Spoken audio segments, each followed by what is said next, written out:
La première chose, c'est de se renseigner sur l'établissement.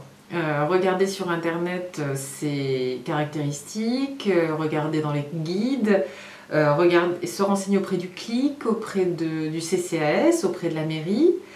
Regarder s'il a des labels, s'il a une certification par la FNOR, par CALICERT, etc. Et puis se renseigner sur la réputation de l'établissement, souvent la réputation de la direction, se renseigner autour de l'établissement sur qui il est et comment il fonctionne. Ensuite, il faut aller visiter. Donc visiter, ça se prépare. Avant, il faut se préparer une série de questions qu'on va se mettre en tête et surtout qu'on va poser au directeur de l'établissement et aux différents salariés qu'on va rencontrer ou aux résidents qu'on va rencontrer.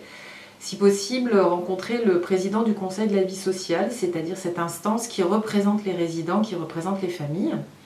Visiter, ça veut dire aussi regarder l'architecture, regarder l'accessibilité, regarder le confort des chambres, la capacité des chambres à accueillir des objets personnels pour que le résident puisse mieux s'approprier l'espace dans lequel il va rentrer et qu'il va vivre.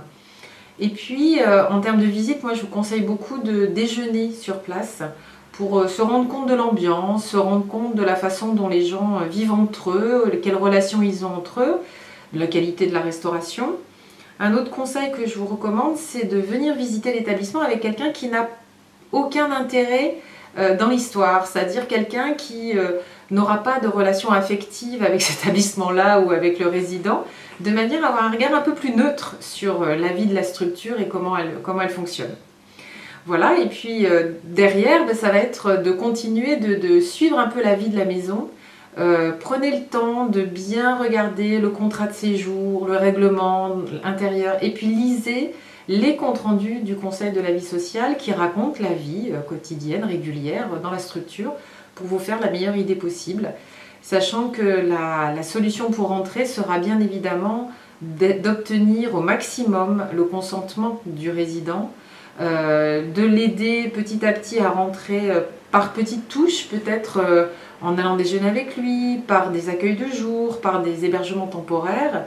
L'idéal étant évidemment que ce soit lui qui décide de rentrer en établissement.